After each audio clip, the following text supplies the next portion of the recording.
Hey guys, Sean Murphy here. Thank you so much for the request. And let me tell you this, from one podcast to another, you can use this for your intro if you want. So if you're ready, here we go.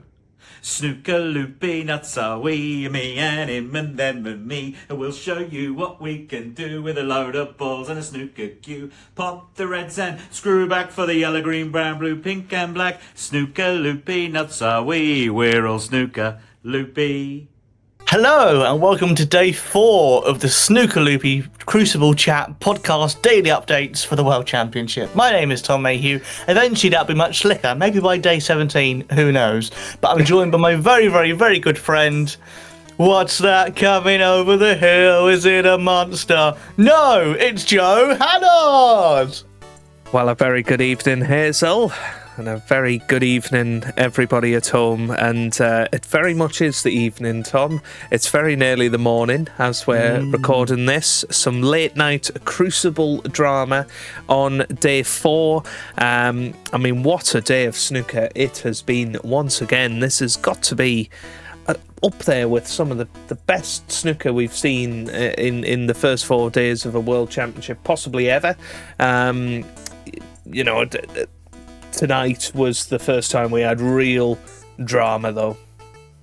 This was genuinely what I love most about matches at the Crucible, and it is that drama, and it is that a sort of late night feeling, and that unpredictability, and just that, being so close and having no idea who's going to win. And even in that final frame between Sean and Fan, it was going back and forth who was in, who you thought was going to win, and literally the most back and forth match I've ever known at the Crucible in terms of, there was about 12 frames in a row where Sean won, then Fan won, then Sean won, then Fan won, then Sean won, then Fan won, then Sean won, then Fan won. But it was like some kind of Hollywood or something. It was ridiculous. Well, yeah, it was unbelievable. We will start with that Sean Murphy Fan Zhengyi match. It was it had everything, didn't it? It was we had 140 from Sean Murphy last night to go 5-4 in front. And then tonight it was a real nervy affair, and I tell you what, the only thing it was missing, Tom, was JV. I think that match. It was, that final frame was unbelievable, and Sean Murphy's clearance. I mean, it was reminiscent probably of the clearance from John Higgins against Mark Allen a few years ago when he was it was 12-all. I mean, obviously there was a lot more at stake then, but I didn't fancy Murphy at all in that last frame. I thought it was all over, actually. He played a couple of really incredible safety shots. So there was one where he double kissed the red back up into bulk. I thought that was a really good shot. I think that was a bit of a DDK, a delightful double kiss. A delightful double kiss indeed, and. Yeah, I mean, he gave it the big one in the end, didn't he? Big Smurph 360. It was more like a Smurph 720, I think, to be honest with you, Tom. It was brilliant, but great to see Murphy through. And I think, actually, we could be looking back on that match because he is going to be a threat because he looks like he means business. I mean, I'm disappointed because my prediction's wrong, first and foremost. I did think Fan was going to beat him, and I was so close. And you also said Fan 10-8, so it would have been very, very close to being a perfect score there as well. But I am happy for Murphy. We do like Murphy on this podcast. He is a great entertainer and a very good player, and he's the kind of character we do need in the sport, so I think going forward in the tournament as well, I'd say he's a much stronger chance than Fan would have done. So I was happy to see him sort of just sneak through. But I agree with you, I did miss JV tonight, or even if it was Dennis. Me and Joe have both said off air that we're not a fan of this weird Walker pairing. Rob Walker, Lee Walker. I think Seema referred to them as the Walkers earlier. Like they're some sort of double act, but they're not a double act because there's very little. Some sort of brand of crisps. I mean, I'd rather it was Gary Lineker and Jamie Vardy if they're going to go down Walkers. I'd rather it was that because I don't mean, think... we love Rob Walker to bits on this podcast, but I don't actually mind him as a commentator. He needs to be paired with somebody like a Dennis or Ken that's got that little bit of humour to go alongside it, that little light touch. Whereas Lee Walker, bless his heart, I mean, great guy, and I don't think he's a terrible commentator, but he's not blessed with the humour side of commentary, is he? And he's very matter of fact.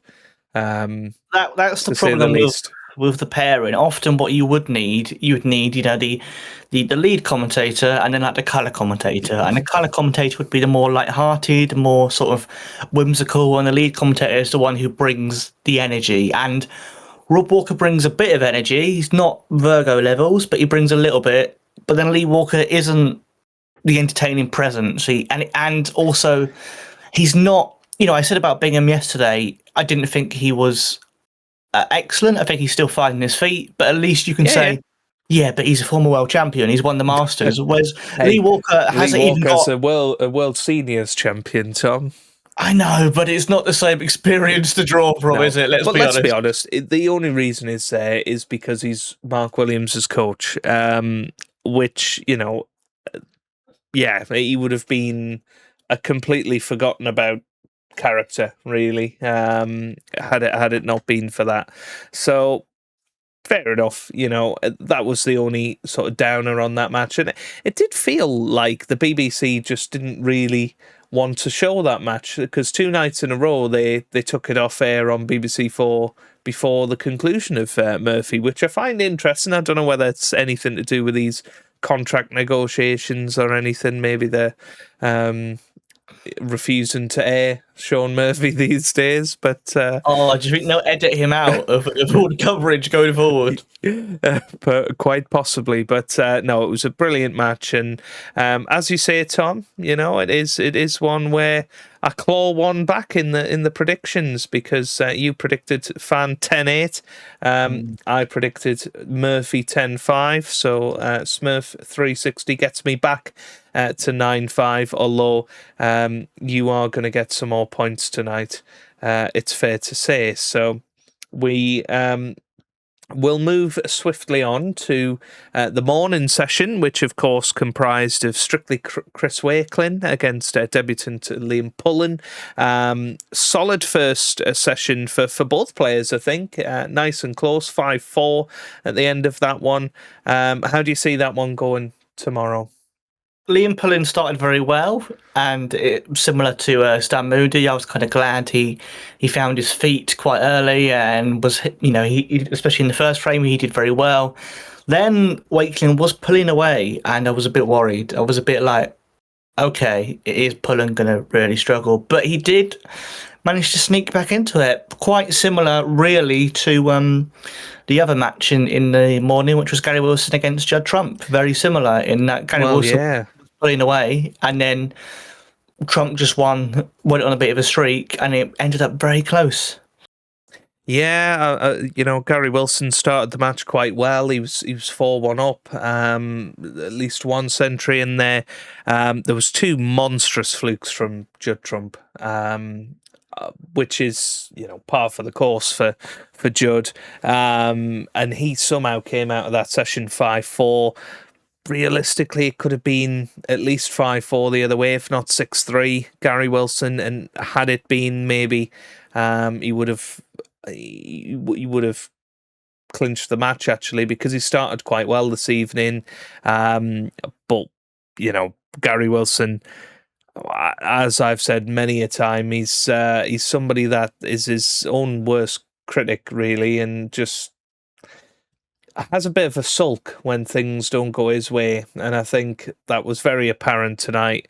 Just sort of let the match go, really. I don't have much more to say than that. Trump didn't play well, I don't think. No, but I can see, even though it's not a good thing to do as a habit, I can see why he would have felt that way today, considering Trump won across the 2 sessions 3 frames where he got a fluke and then he made a break off the back of the fluke to win the frame. So there's 3 frames that Trump literally won where he just fluked it and then he cleaned up. And I can see why you would, especially as a qualifier, go, I guess it's just not my day. I guess it's not my day to, it's not my tournament. Because if you lose 3 frames just by that, you probably do just go, well, okay, fine. Snooker gods are not happy with me. I must have really upset them somehow. I don't know what I've done, but... Well, yeah, absolutely. But yeah, Gary he gave quite a long post-match interview. I feel like the BBC probably were thinking, God, is he going to shut up soon? He was basically... They went, Gary, how do you feel? And he told them literally how he felt. And it felt a bit more like a therapy session for a second, and I kind of felt for him, really. You won't feel for him much here because, of course, it was 10-5 in that match for Judd Trump, and you predicted, Tom, 10-5 to Judd Trump in that, so you get an extra 3 points in that, meaning you go straight to 12 points now. Yes, the ace in the pack. I predicted 10-4, so just the 1 point for me. And well, I mean, Tom, you are absolutely annihilating me in these predictions so far. And I tell you what, Judd Trump, he's won one of his 5 matches that he needs to do for you to win the championship. So well done on that one.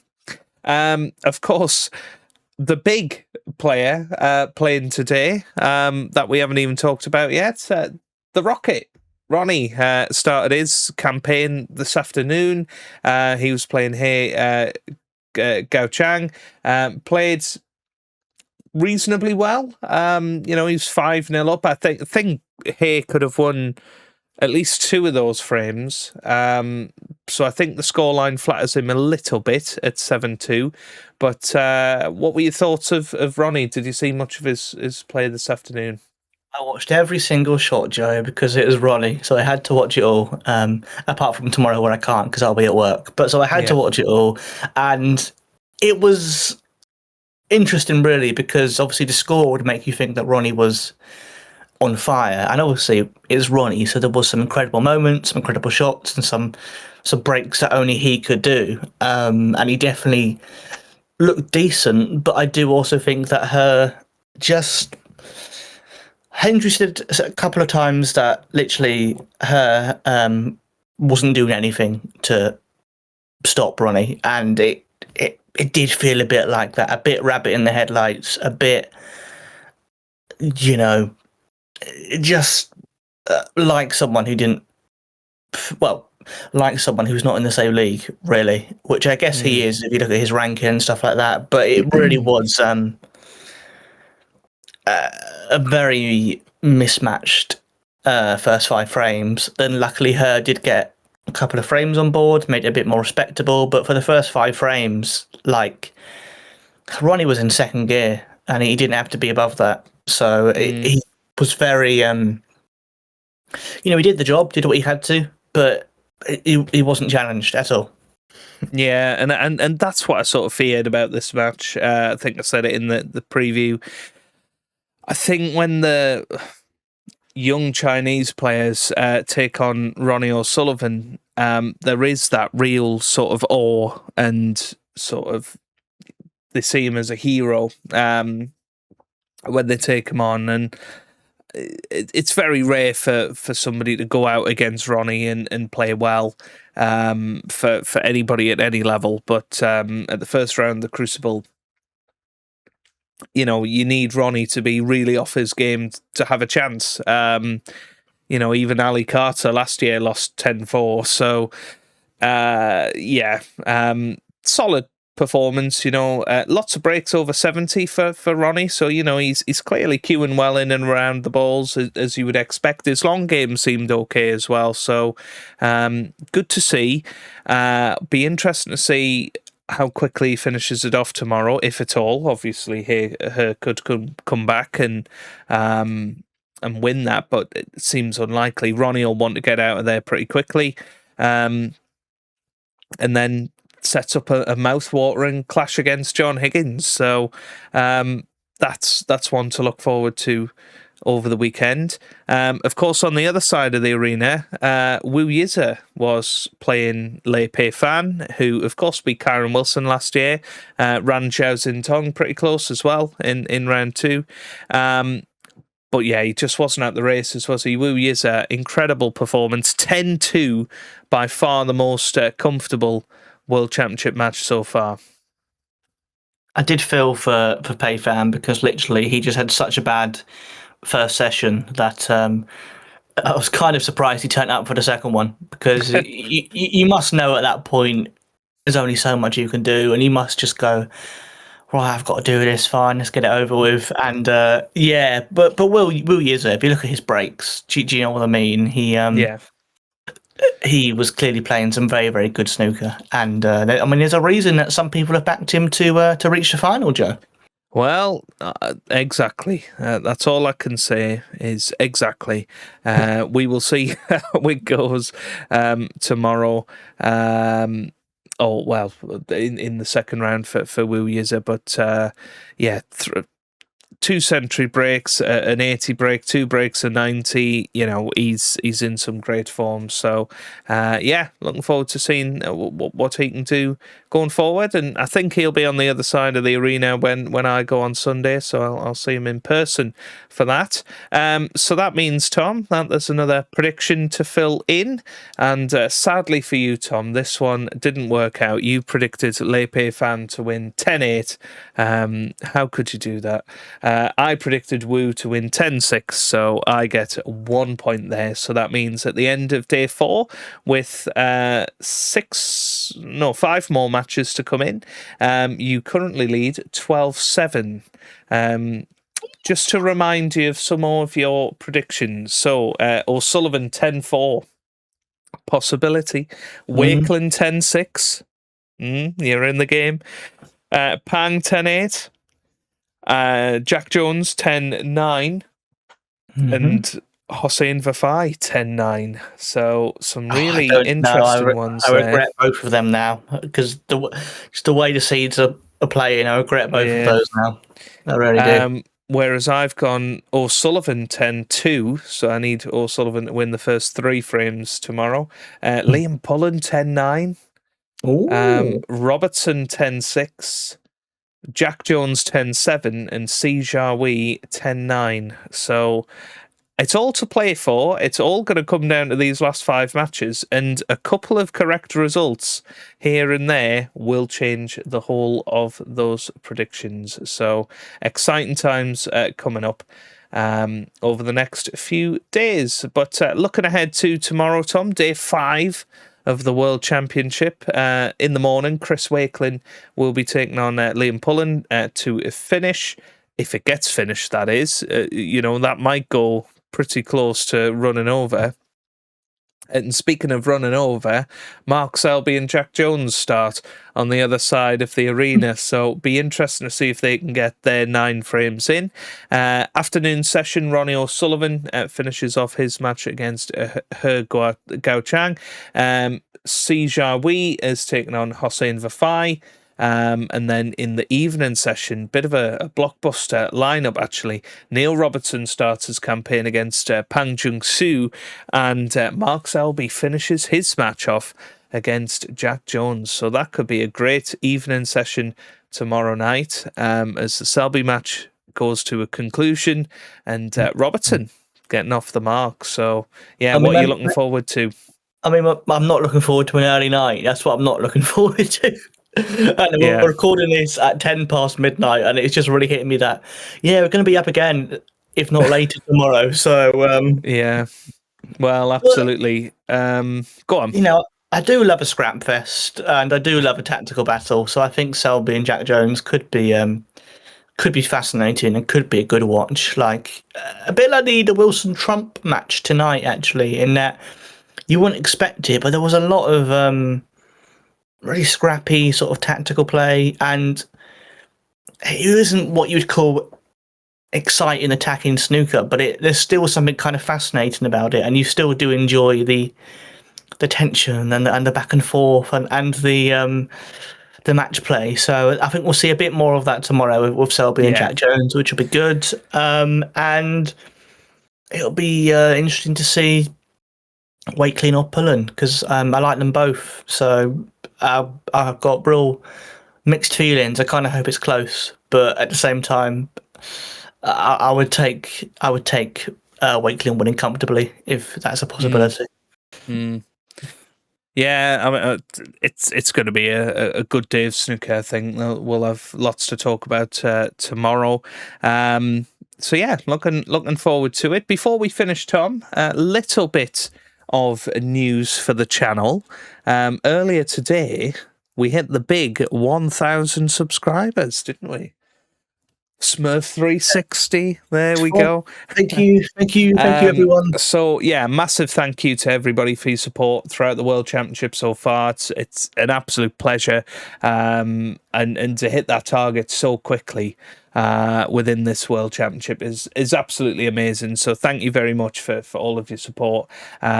Apologies, we're maybe not more excited in this video, but it is, as Tom says, 10 past midnight. But to celebrate, return of something quite apt for tonight is some fan Zheng email that we have been sent. So, of course, if you want to get it read out on the podcast, do contact us with the links below. snookerloopypodcast@gmail.com. Archie Smith, I feel really bad about this. Archie Smith actually emailed a couple of weeks ago, just after the qualifiers, giving us his 16. He was saying, "Dear both, hope you're both well. Crucible time. It's nuts how fast it comes around this year, but very exciting nonetheless, especially going into it knowing the Worlds will remain in Sheffield, so it'll be more of a positive experience than the last 2 years."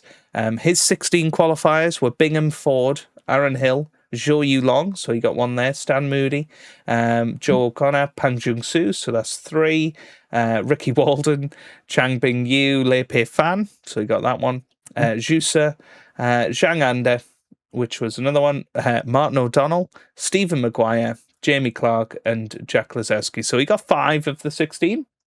That's a pretty decent. A lot of Judgment Day players as well. Day players. Absolutely. Looking ahead to the main draw, it's quite interesting because there's a potential matchup between Xingtong and Ding in round 2. Almost happened. He predicted the future. He predicted it. Almost the old versus the new, and one that could psychologically pose a threat to Ding. And then there is the potential ripper between Ronnie and Higgins. When I first saw your total of 820 odd subscribers, my draw dropped because I remember this time last year, 400 to 500 was the target. Joe and Tom, you have made remarkable progress, and you should be so proud because I really am. And here's to another brilliant snooker championship and daily podcasts. Thank you, Hazel. That's very sweet. Bless you, mate. And did you see, by the way, what Steve Davis said about the Ding Xingtong match? No, I didn't actually. What did he say? Oh, they said, so tomorrow it's going to be Xingtong against Ding, and how do you think that's going to go? And he said something along the lines of something like, "Oh well, I think Xingtong will win because I've seen The Lion King, and we all know how that ends." Wow! Well, there you go. There you go. And I was are we saying that Ding is Scar in this situation? Maybe he is. Maybe he is. Or Mufasa, I guess. But that's true. And maybe Scar is Wu Yiza. Who knows? No, I think Scar is probably Liang Wenbo. I think he's given a few scars in his time. Anyway, Archie also got in contact just after our Crucible preview.